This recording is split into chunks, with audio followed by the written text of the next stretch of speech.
Grazie.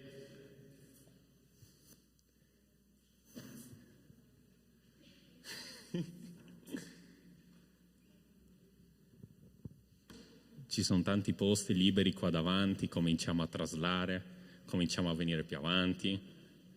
Non voglio cominciare con i nomi perché me ne ricordo malapena la metà, ma io vedo qua tanti posti liberi. Brava la navata di sinistra, navata di destra, fatevi valere. Posti, 1, 2, 3, dove non c'è roba è libero, perciò prego, venite. Bello vedervi qui oggi.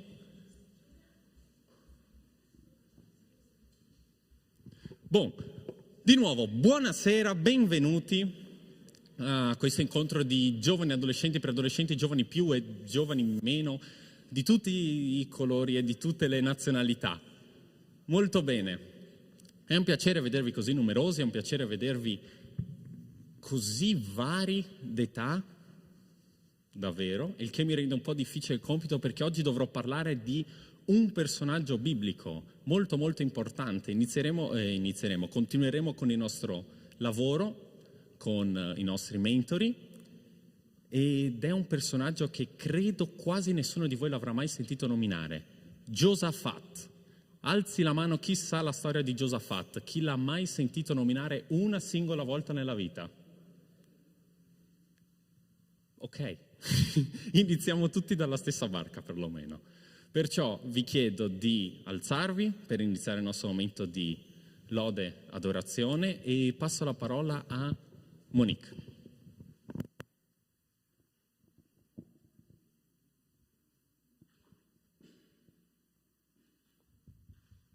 Possiamo iniziare a cantare questo primo canto con gioia. Iniziamo questa lode adorazione come il Signore desidera, no? Come il Signore merita, con grande gioia. Il nostro Dio è grande. Cantiamo assieme.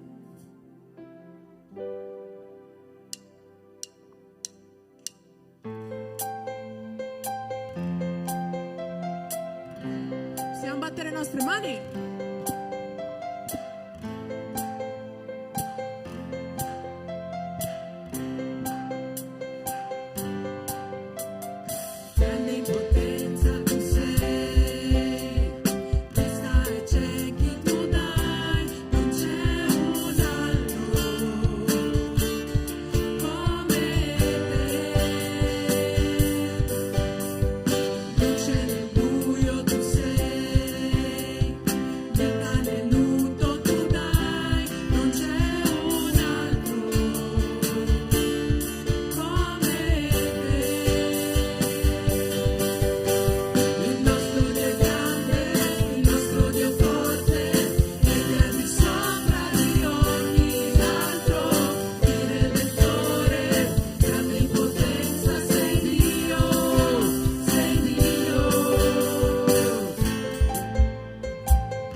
Possiamo fare un applauso un po' più forte al nostro Dio? Oh! Amen.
Possiamo pregare adesso al Signore prima di iniziare?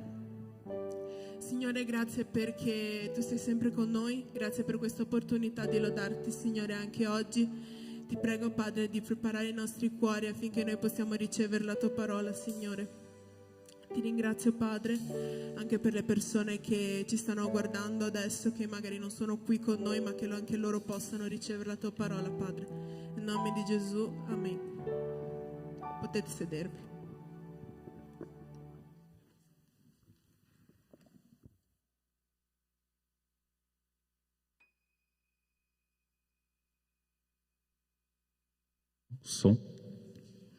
Ok, si sente. Bene, salutiamo con molto dispiacere i nostri pre. È stata una bellissima serata, anche se vi ho visti soltanto per la lode. Come ho Come introdotto prima, parleremo di Giosafat. Un piccolo trucco che vi svelo quando si tratta di parlare di un personaggio che non conoscete, per apparire il più intelligenti possibile potete rispondere quale. Giosafat nella Bibbia ne incontriamo 2, di cui ne parleremo soltanto uno, che come ho scritto là, figlio di Asa, figlio di Abia, figlio di Roboamo, figlio di Salomone, figlio di Davide, eccetera, eccetera, eccetera. Le genealogie sono ottime per capire di chi stiamo parlando. Prima un po' di contesto. Allora, il periodo storico nel quale ci stiamo riferendo è un periodo storico un pochino complicato, perché dopo che Salomone è morto, i suoi figli sono entrati in competizione uno con l'altro e hanno diviso il regno di Israele in 2. Come potete vedere, il regno di Giuda a sud e il regno di Israele a nord. Non fatevi ingannare, il regno di Giuda a sud con capitale a Gerusalemme aveva 2 tribù, Giuda e Beniamino, il regno di Israele le altre 10. Cosa dovete ricordarvi di questi 2 regni? Il regno di Giuda è quello che ha continuato la genealogia che poi ci avrebbe portato a Gesù, principalmente legati a Dio, principalmente legati ancora all'adorazione di Dio, a parte qualche piccolo periodo, mentre il re di Israele era ormai già stato colpito da diverse influenze dai popoli intorno, che sono sicuro tutti voi ne avrete sentito parlare perlomeno una volta nella vita. Oh, si vede bene. Comunque, non so se avete presente Moab, sarà un nome che si sente un casino nel Vecchio Testamento, sia come nemici sia come alleati del popolo di Israele. Il regno di Filistia, che vi suona molto familiare, Filistia, Filistei. Ecco, perciò cosa dobbiamo ricordarci del contesto storico? Un regno spezzato in 2, di cui il regno di Giuda è quello migliore, possiamo dire, a molte grandi linee, e circondato da nemici. Ok? Fin qua ci siamo? Perfetto. Giosafat. Cosa possiamo imparare di Giosafat?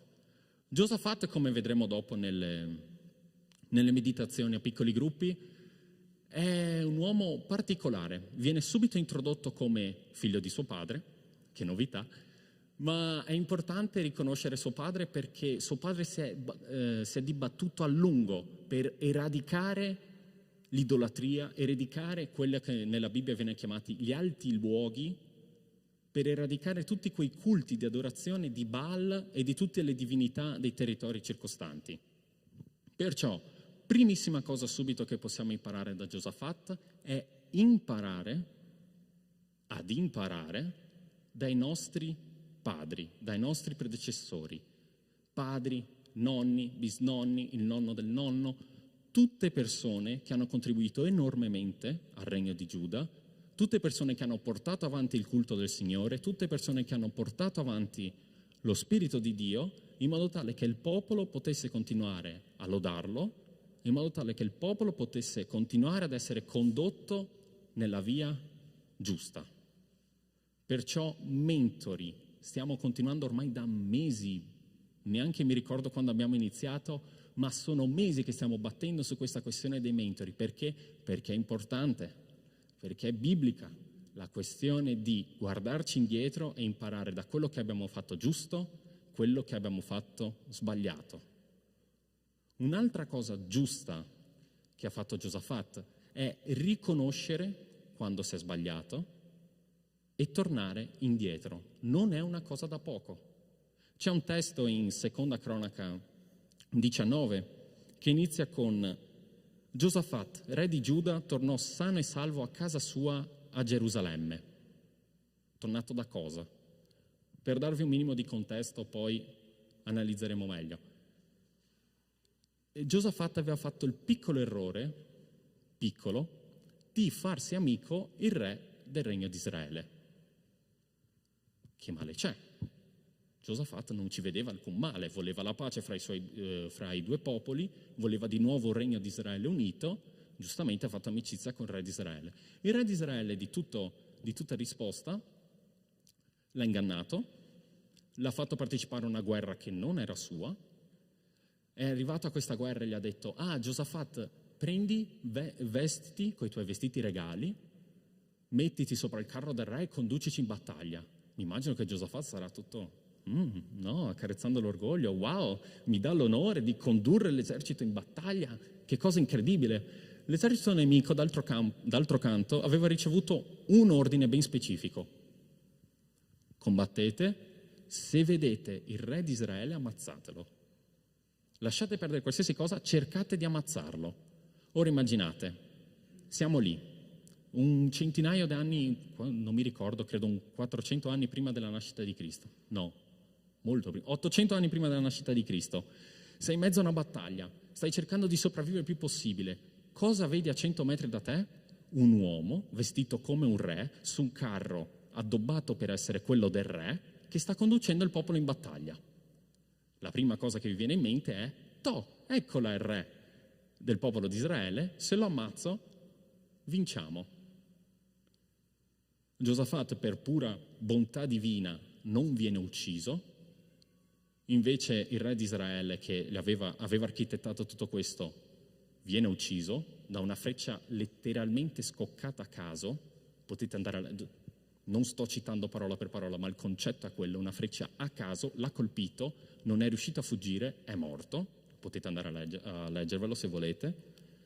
Perciò Giosafat tornò sano e salvo a casa sua a Gerusalemme. Arriva la bastonata. Il veggente Jehù, figlio di Canani, andò incontro a Giosafat e gli disse: dovevi tu dare aiuto a un empio e amare quelli che odiano il Signore? Per questo fatto hai attirato su di te l'ira del Signore. Prossima parola è importantissima. È il fulcro di questa bastonata che riceve Giosafat. Tuttavia, abbiamo tutti in mente cosa vuol dire tuttavia, vero? In italiano lo usiamo spesso, idee ben chiare. Tuttavia, si sono trovate in te delle buone cose, poiché hai fatto sparire dal paese gli idoli di Astarte e hai applicato il tuo cuore alla ricerca di Dio. Dio si ricorda di te. Dio si ricorda di quello che hai fatto, Dio si ricorda del tuo impegno, Dio si ricorda della tua storia. Nel momento in cui piomba su di noi il giudizio divino, Dio è giusto e si ricorda di quello che abbiamo fatto. Continua. Giosafat rimase a Gerusalemme, poi fece di nuovo un viaggio in mezzo al popolo, da Beersheba alla regione montuosa di Efraim, riconducendoli al Signore, Dio dei loro padri. Giosafat riconosce che ha sbagliato e ritorna a fare quello che stava facendo, cioè di nuovo lavorare sulle leggi del popolo di Giuda, di nuovo lavorare contro gli idoli di Astarte. Astarte è sempre un'altra divinità dei vicini. Di nuovo portare il popolo dal Signore. Capire di aver sbagliato, tornare indietro. Più di una volta questo tema sarà toccato nella vita di Giosafat. Un altro esempio è, poco dopo gli arriva la bastonata, che è il popolo dei Moabiti che lo vuole attaccare. Ora, nell'antichità il popolo dei Moabiti era temuto da tutti i vicini. In poche parole, il fatto che sia arrivata la notizia guarda che i Moabiti vogliono muoverti guerra, significava guarda che tu ormai sei già distrutto. Giosafat si dispera? Sì. Piange? Sì. Cosa fa? Cerca di nuovo il Signore. Ha funzionato una volta? Sì. Funzionerà due? Certamente. Cerca il Signore, induce un digiuno in tutto il paese di Giuda, costringe ogni singolo giudeo a digiunare e a pregare in modo tale che il Signore li possa salvare. E il Signore lo ha salvato. Però Giosafat aveva una piccola, grande pecca, che era farsi amicizie sbagliate, che sembra che pesi molto poco, ma se osservate la vita di Giosafat, ogni volta che gli è andato male, ogni volta è stato per via di qualche conoscenza sbagliata, è stata per via di qualche amico che l'ha condotto sulla cattiva strada. Nella prossima slide potete molto bene vedere questo. Perciò inizia bene, seguendo i comandamenti di Dio, seguendo la strada di suo padre, continua a separarsi dal popolo di Israele, separarsi dagli empi, separarsi da quelli che odiano il Signore, come gli dirà poi il veggente, però gli viene offerta una possibilità, gli viene offerta la possibilità di allearsi con il re di Israele, che tra parentesi vi consiglio di andarlo a leggere perché non sto scherzando. La situazione è stata: il re di Israele l'ha invitato, gli ha preparato un sciurrasco, Giosafat si è seduto, ha mangiato, il re di Israele gli ha chiesto l'alleanza e Giosafat ha accettato. Non sto scherzando. Seconda Cronaca 17, andate a leggervelo. Quando si dice che per arrivare al cuore di un uomo devi passare per lo stomaco, è vero. Pensavo che soltanto le donne lo potessero fare, a quanto pare possono farlo anche le brutte compagnie. Succede quello che succede, Giosafat per poco non ci rimane secco, torna a casa, riceve una bastonata dal veggente Jehu e giustamente ritorna indietro, di nuovo nuove leggi, di nuovo a distruire il popolo su che cosa deve essere fatto, di nuovo a ricondurli verso il Signore, e arriva di nuovo un'altra caduta che è quella dei Moabiti che lo attaccano. Perché Dio giustamente gli ha dato la bastonata, lo deve anche castigare. Arrivano i Moabiti, succede quello che succede, il digiuno, la preghiera, il consegnarsi nelle mani del Signore, di nuovo Giuda vince per puro miracolo. Giosafat continua a concentrarsi su portare il popolo al Signore, continua a concentrarsi sulle proprie leggi. E di nuovo fa amicizia con il re di Israele, gli si apre un'altra possibilità. Questo era il figlio del re che lo aveva tradito fino a mezzo capitolo prima. Questo nuovo re di Israele lo convince ad andare in un'altra guerra che non gli appartiene, un'altra guerra che non è sua, lo convince a costruire una flotta enorme che giustamente il Signore guarda dall'alto al basso e dice: no, questo non è nei miei piani. Arriva una tempesta, viene distrutta l'intera flotta. Giosafat muore, avendo fatto grandi cose, avendo fatto grandi sbagli, e suo figlio Joram verrà conosciuto come uno dei peggiori re del popolo di Giuda. Questo per dirci cosa? Il nostro passato è importante. Ci viene spesso detto all'inizio delle superiori, perlomeno la mia professoressa di storia me l'ha detto: chi non conosce la storia è destinato a ripeterla. Beh, per quanto sembra un detto qualunquista, funziona. Pensate qual è la mia storia, qual è la storia della mia famiglia. La conosco? Storia di mio padre?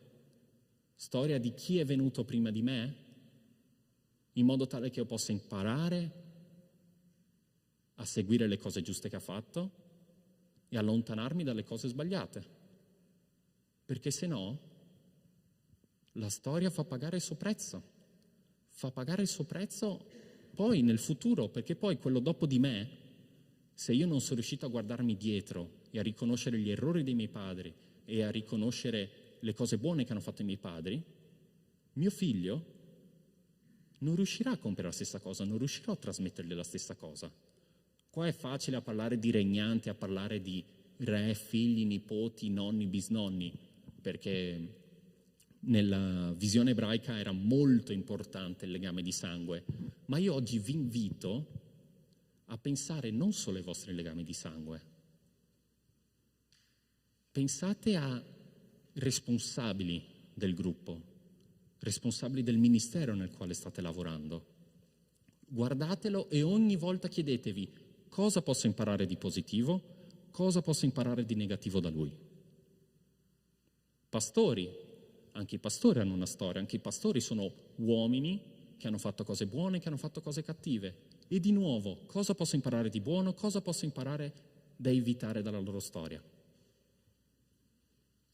Sono andato molto veloce sulla storia di Giosafat perché il mio tempo è davvero poco. poi lo si vedrà meglio quando ci divideremo in gruppi, però ritorniamo ai 3 punti principali che vi voglio portare. Primo punto principale, prima cosa positiva che Giosafat ha fatto sin da subito: mentori. Ok? Fissatevi questa parola in testa: mentori, mentoraggio, come volete. Sta di fatto che lui si è guardato indietro e si è chiesto: cosa posso fare di diverso e cosa posso invece seguire? Ok? Primo punto, guardarsi indietro e vedere le cose positive e le cose negative dei nostri predecessori. Secondo punto, riconoscere quando si sbaglia e tornare indietro. Tornare indietro. È difficile? Sì, perché? Perché ci colpisce l'orgoglio, fa male, vuol dire che dobbiamo arrivare davanti allo specchio e dire: mi sono sbagliato, ho calcolato male le cose. Perché, ripetiamo, Giosafat aveva le migliori delle intenzioni. Lui voleva pace, voleva prosperità, voleva un popolo sotto un unico comando che potesse seguire il Signore. Ha visto di aver sbagliato, ha ricevuto la bastonata, subito ritornato da Dio. È arrivata la difficoltà? Di nuovo ritorno da Dio. Terzo e ultimo punto della vita di Giosafat: attenzione alle compagnie, cattive amicizie. Oggi sento tanto ripetere alle amicizie tossiche, ai rapporti tossici. Ai tempi di Giosafat erano le alleanze tossiche. Perché più di una volta nella Bibbia viene ripetuto: chi cammina con lo zoppo imparerà a zoppicare. Non riuscirà a prendere lo zoppo e a trasformarlo in chissà cosa. Non dobbiamo metterci sotto un giogo che non è nostro. Non dobbiamo metterci sotto un concetto, un partito, un'idea che non ci appartiene. Perché, ripetendo le parole del veggente, dovevi tu dare aiuto a un empio e amare quelli che odiano il Signore? Per questo fatto hai attirato su di te l'ira del Signore.